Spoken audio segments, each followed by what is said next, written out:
Halo semua, kembali lagi di channel Naik Level. Pada video kali ini saya akan membahas kembali update saham WIIM atau Wismilak Indi Makmur yang saya sudah pernah bahas per tanggal 5 April 2024 dan per tanggal 6 Agustus 2024 ini sudah rilis laporan kuartal 2-nya ya.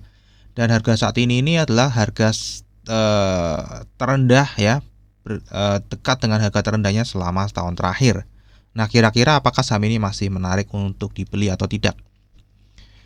Nah, seperti biasa kita akan membahas saham WIM ini dari 5 parameter. Yang pertama kita akan cek kinerja harga sahamnya, kemudian kita akan update fundamentalnya dari seasonality, bandarmologi, dan teknikalnya. Untuk harga saham sejak IPO ini masih di atas ya, masih floating profit 138 38% ya dari harga IPO-nya. Kemudian untuk kinerja harga 10 tahun terakhir seperti yang sudah disebutkan tadi, untuk harga saat ini itu adalah harga yang mendekati all time low-nya selama setahun terakhir ya, yaitu di 895. Harga saat ini di 900 ya, hanya satu tick saja dari harga all time low-nya. Pernah di 3.850 dan kalau teman-teman lihat ya, kalau teman-teman pegangnya 3 tahun sebelumnya, 3, 5, 10 tahun ini masih floating profit. Tapi kalau setahun terakhir ya sedang floating minus semua, dan di tahun ini saja sudah turun 49,3%. Ya, jadi ini masih ada di titik terendahnya setahun terakhir harganya. Ini profil company-nya, teman-teman bisa cek lebih detail di websitenya. Kemudian ini sekilas perusahaannya ya. Jadi ini sudah ada di Surabaya sejak 1962 ya. Dia ada 2 anak usahanya, yaitu Gelora Jaya ini sebagai produsennya dan Gawijaya sebagai distributornya. Ya, jadi dia memproduksi sendiri dan mendistribusikan sendiri ya.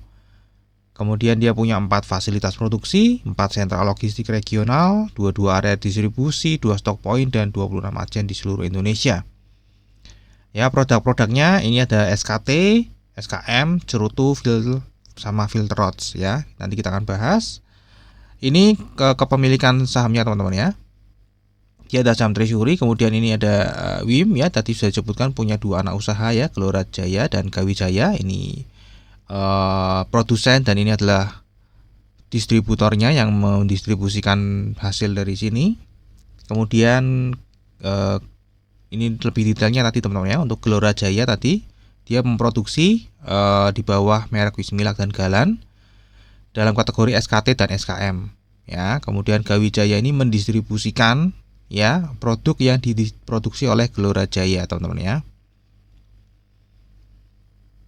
Nah, ini beberapa singkat ya. SKT tadi sigaret kretek tangan ya, ini dibuat masih pakai tenaga kerja manusia, masih SKT ya.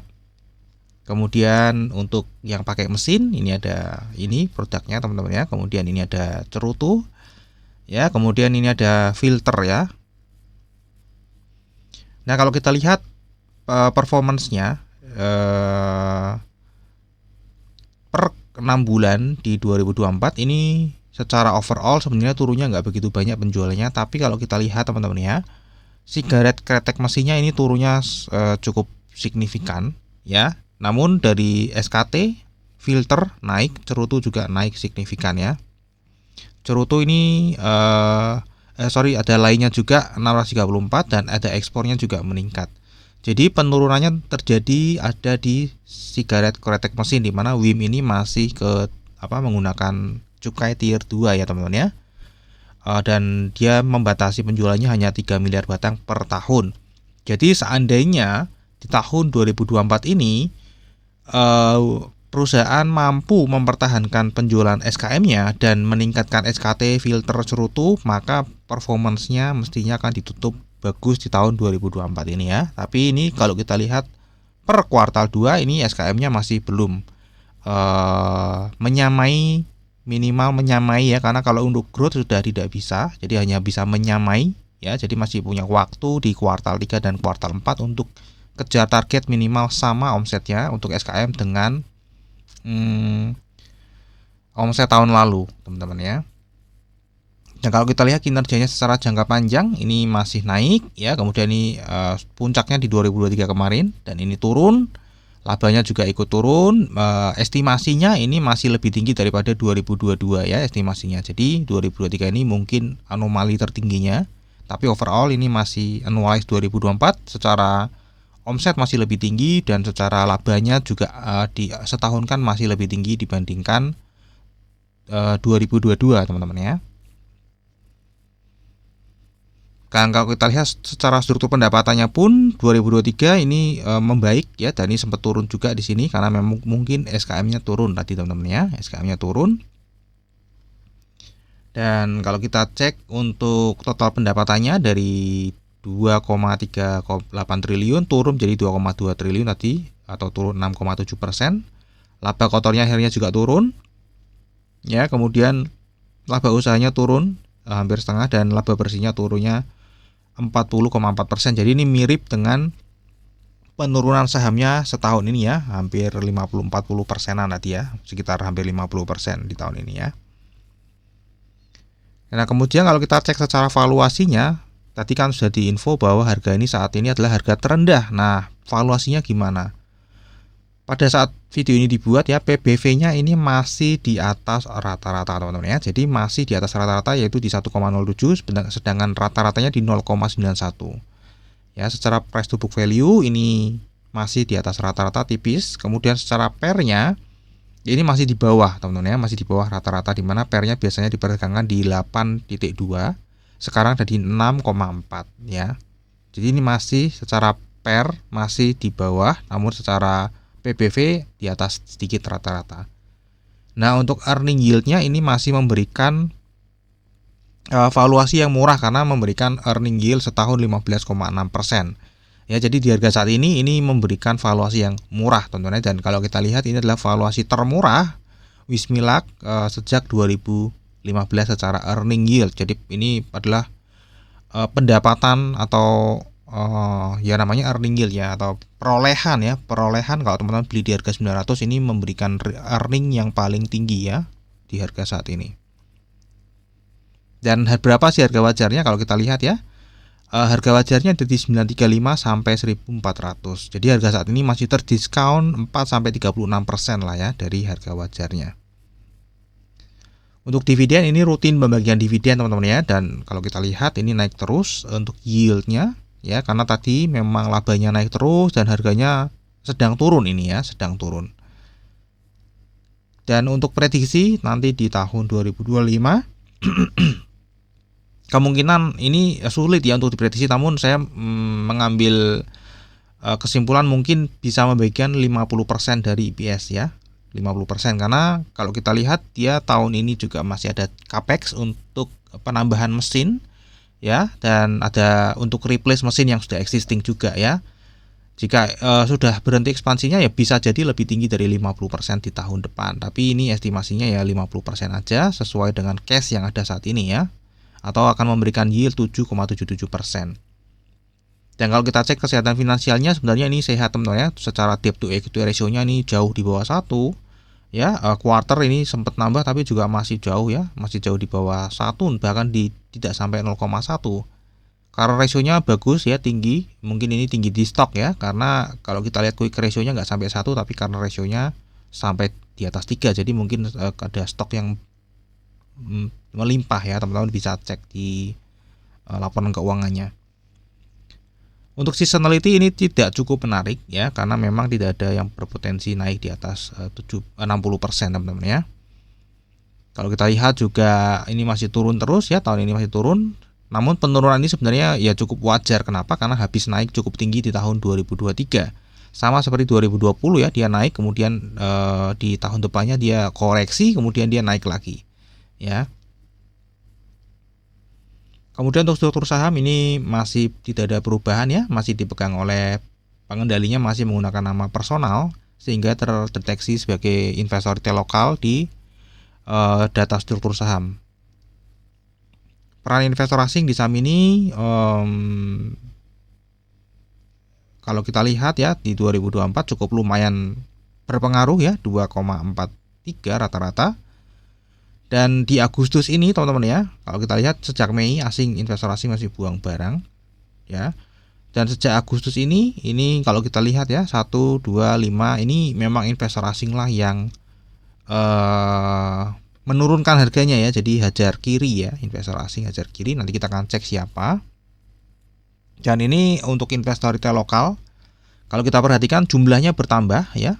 Bertambah tahun terakhir 3.000 dan jumlah lembar sahamnya pun ikut bertambah. Berarti memang investor retail lokal sedang menambah. Tapi yang menarik adalah value per holdernya atau average per share-nya ini justru malah turun. Berarti ada investor besar yang sedang buang barang ya, investor retail lokal ya, bukan investor besar institusi ya. Ini investor yang menggunakan nama personal. Dia sedang lepas barangnya dan yang beli adalah yang kecil-kecil yang di bawah average ya, di bawah 150 juta. Jadi ini rata-ratanya kan per orangnya 150 jutaan. Ya, jadi yang beli itu yang masuk pasti di bawah 150 juta, yang exit itu adalah yang di atas, yang pegang sahamnya di atas 150 juta. Ya, sehingga penambahan ini tidak disertai dengan penambahan rata-ratanya. Nah, kalau kita cek ya perpindahan struktur sahamnya, kalau kita lihat di sini secara garisnya ini turun distribusi, tapi kalau kita lihat di Bandar Detektor ini malah netral top 1-nya dan top 3-nya malah akumulasi besar. Ya, kita lihat di broker summary ini juga terlihat akumulasi teman-teman ya. Akumulasi ini beli nih teman-teman setahun terakhir ya. Nah, kita lihat lebih detail ya, sebenarnya ini akumulasi atau distribusi kalau kita lihat. Nah, pertama-tama kita lihat dulu ini jumlah saham beredarnya ya, ada 52,5. Ada salah satu pengendali yang floating sahamnya ya, tapi tidak terlalu berpengaruh ya. Dan kalau kita lihat ya, meskipun kita cek dulu berapa persen,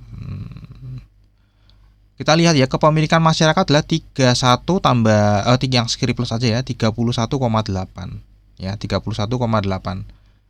Jadi kalau misalnya ini 31,8 pun yang tertinggi masih tetap lokal ID, dikurangi 31,8 tuh masih di atas.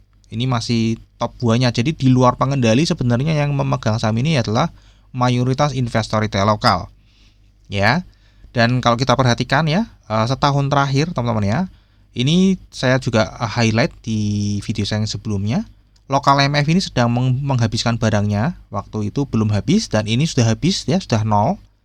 Ya, sudah nol. Kemudian kalau kita cek ya, setelah tekanan jual dari lokal MF berhenti, ternyata dilanjutkan teman-teman ya. Ada foreign IB ya, pemilik terbesar ketiga ya, di sini itu juga mau menghabiskan barangnya dan saat ini sedang sisa 1,08 juta ya. Jadi sudah mau habis nih tekanan jualnya. Nah, siapa lagi yang bisa memberikan tekanan jual? Lumayan ini foreign MF juga ada, dana pensiun juga masih buang barang ya, tapi ini foreign CP masih beli barang ya. Jadi kalau misalnya foreign IB ini habis stoknya di bulan Agustus ini, maka berhenti lagi, ada tekanannya lagi, stop lagi ya. Namun karena yang membeli investor retail lokal ya, berarti harganya biasanya tidak akan kemana-mana ya. Tidak akan kemana-mana sampai nanti reksadana masuk lagi ya, besar-besar masuk lagi ya. Jadi ini mungkin cocok untuk dividen teman-teman, dividen investing, karena ya kepemilikannya investor retail lokal mayoritas dan ini rutin bagi dividen dengan yieldnya cukup lumayan ya. Oke, kemudian kita cek di per Juni ke Juli ya, ini update terakhir. Kalau kita lihat reksadana asing ini masih buang barang ya.